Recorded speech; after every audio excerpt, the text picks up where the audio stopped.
People in their 20s are chronically trapped in the victim / woe is me mentality, and it drives me absolutely insane on this app, and I think we need to talk about it. Someone can post a video about making bean soup and somebody will comment and be like, well, what if I'm allergic to beans? Or what if I don't like beans?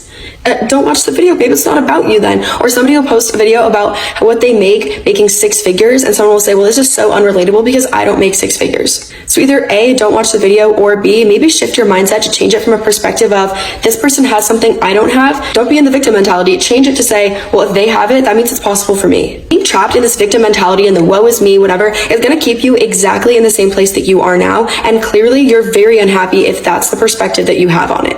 I think this is one of the things that so many people in their 20s do wrong, because they just sit there and they watch other people have exactly what they have or do what they want to do. And instead of actually taking action or using it as inspiration, they use it as a comparison point to say, well, they're so much further ahead and I'm so further behind. So now I'm just stuck where I'm at. Like, no, if it's possible for somebody else, then it's possible for you.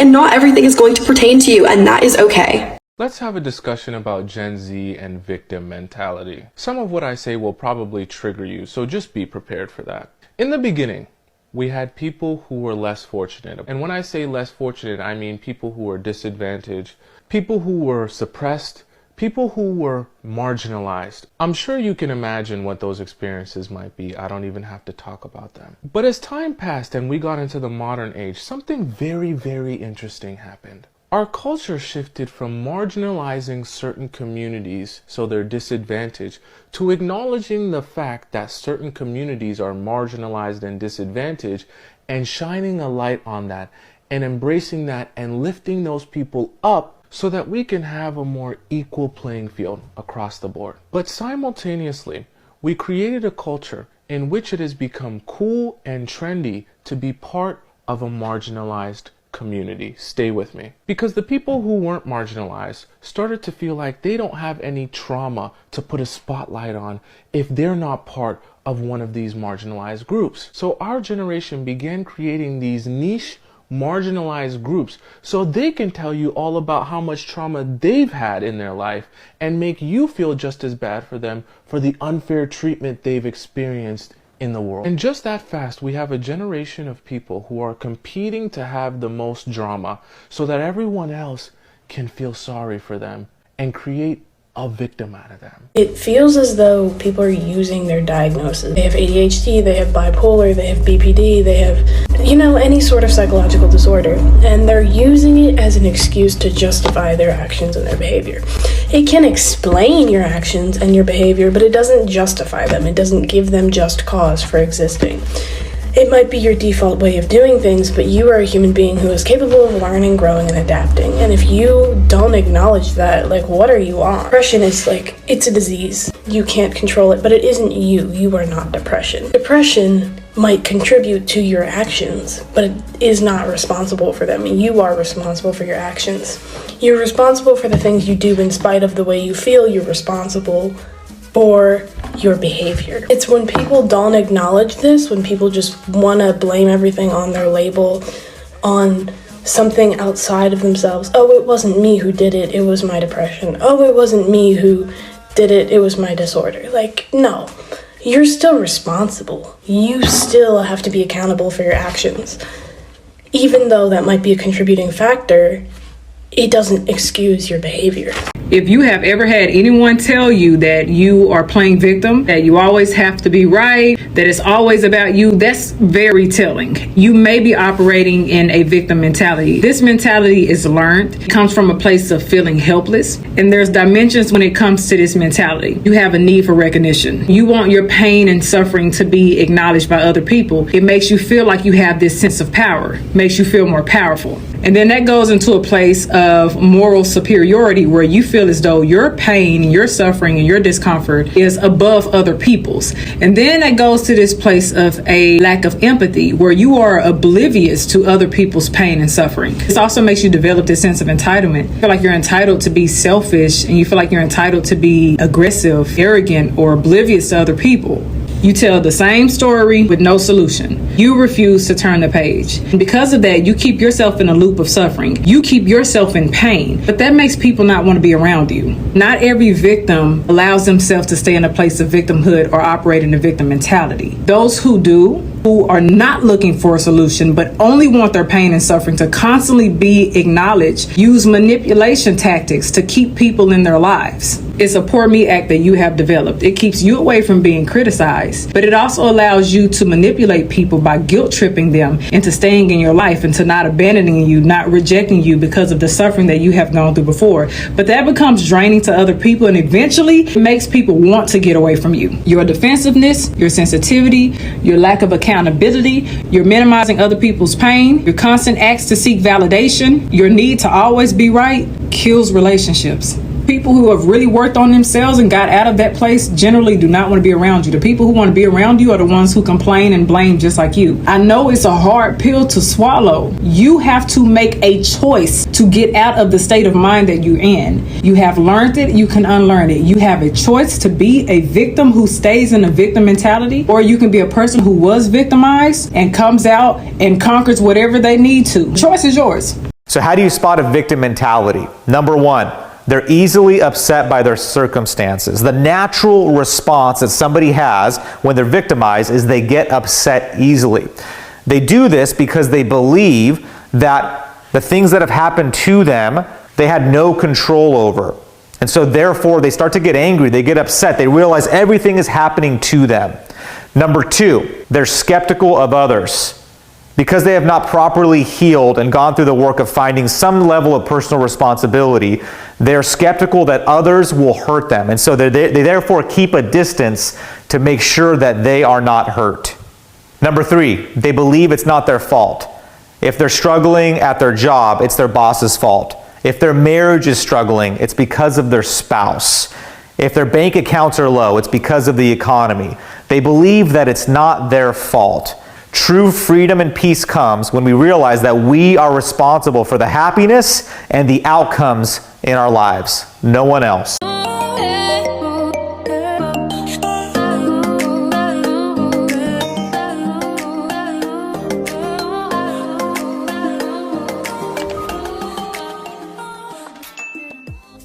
I was watching this one podcast and this one creator said, oh my god, this is too funny, but I'm just going to say it. This one creator said, nowadays, before you even know someone's name, you already know that they have anxiety. You already know that they have ADHD. You already know that, they have this condition and they always give you this trigger warning. Oh my God, I have anxiety. They have all these mental triggers and you have to tread lightly with them. They give you all these trigger warnings before you can even deal with them. And honestly, that made me think, does Gen Z have a mental health syndrome? Like, do we have this victim mindset that we try to portray and lead with when we are, interacting with people around us? And guys, disclaimer, before you all tussle with me in the comments, I know how some of you like to tussle in these comments. Before you all get worked up, I want you to know that I understand that mental health is real. Mental health issues are real because first of all, I majored in psychiatry. I have dealt with psychiatric patients, I have dealt with people that have mental health disorders. I have studied and researched about psychotic issues. I am not going to downplay mental health issues. I am not going to sit here and act like, mental health issues are not real. I totally understand that mental health issues are real. But do I feel like to some extent, Gen Z actually, weaponizes, like it builds on the whole mental health, syndrome and ish? Yes, I actually do, because I feel like to some extent there is a group of Gen Z that feels like having anxiety is actually cool, having depression is actually cool. You've never been diagnosed with ADHD, you've never been diagnosed with anxiety, but for some reason each time you're in spaces you let it be known that, hey, I have anxiety, so tread lightly with me. Hey, I have ADHD, so don't mind me if I'm clumsy and stuff and I jump from one topic to another like it's the ADHD. Like, I feel like Gen Z has an issue of self-diagnosing themselves with conditions, and to some extent I feel it is to let some of their behaviors pass. Some extent I feel like they do it so that people can excuse their weird behavior. Let me give an example. You don't pick up your friend's calls and you tell them, oh, calls give me anxiety. I have anxiety, so when you call me, there is a way I feel. It's because of the anxiety, like calls give me anxiety. Never take accountability for your actions. You never want people to confront you about anything because for some reason you have anger issues and you don't take confrontation so well. So people are always tiptoeing around you because for some reason you have all these mental health issues and you need a safe space. You need people to understand that you're actually fighting. And guys, much as I understand that yes, mental health can be an issue, I feel like at some point we are just in victim mindset. There are people that actually truly suffer with mental health issues, people that have been diagnosed, people that are actually on medication, and those are not the people I am talking about. I am talking about the ones that self-diagnose themselves, the ones that expect people to let their bad behavior pass because they have all these mental issues that have never been diagnosed. For some reason, none of your relationships ever work out. You're always cutting people off just to protect your mental health. But at some point, you have to sit down and think, why are you never the problem? Why is it everyone around you is the issue? You're always cutting people off just to protect your mental health. But you don't have the courage to actually get introspection and look into yourself and say, okay, maybe I also need to work on this and this. Maybe at some point I lead with anger. Maybe I don't actually understand where others are coming from. I'm always leading with my anger issues. I'm always leading with emotions. Like honestly, I feel like at some point you just have to get out of that victim mindset. And I feel like our generation is so much stuck in victim mindset. Guys, I'm not coming for anyone. I'll also take accountability. At some point, that was me. I used to be the person that was always in victim mood. For some reason, it was always me that people were annoying. It was always me that people were hurting. It was always me that had to cut this one off and the other one off because they are toxic and stuff. But at some point I had to sit down and be realistic with myself and get introspection and know that I am not perfect. I have my flaws and I can't always, lead with my emotions. I can't put people on tension when they are dealing with me just because they don't want to hurt my feelings, because I am so much trapped in victim mood. I am so much trapped in this thing of,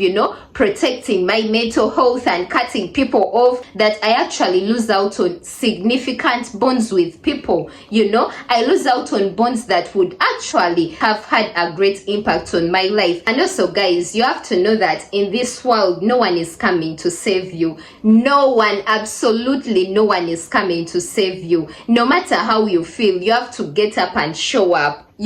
Because those bills are not going to pay themselves. The more you're in victim mood, you're not going to reach the goals you've set for yourself. You're always wallowing in sorrow and pity partying yourself. You're not going to make moves. You're not going to go out there and make those moves. At the end of the day, the bills have to be paid. You have to show up for yourself. If you just lay down in your bed and you cry all day because you don't want to go outside, you feel lazy, you feel like you don't want social interaction. Like, I understand guys, we all have those days where we feel so down. We all have those days where we feel like we just can't show up. But after all is said and done, you have to find the strength to pick yourself up and show up for yourself, because you're a mature person. You have bills to pay, Let me tell you, when you don't make it in life, when you fail, no one is going to be concerned, about the reasons why you failed.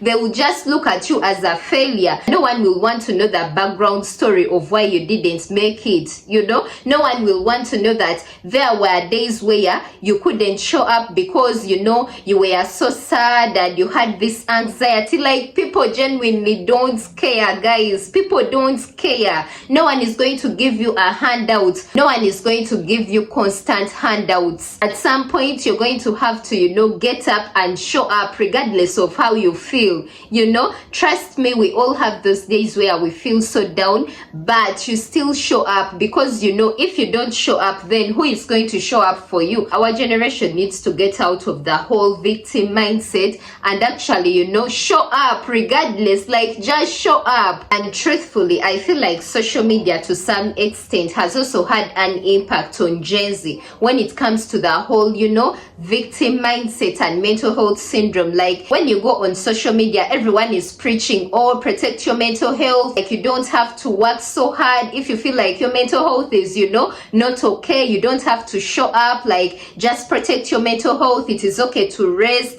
And yes, guys, I agree with that. It is actually okay to rest. But what if your mental health, like, what if you're always not in the mood to work? You know, what if you're always not mentally there to work? Like, are you always going to, you know, just stay in your bed? Are you always just going to eat your snacks and, you know, prioritize your mental health?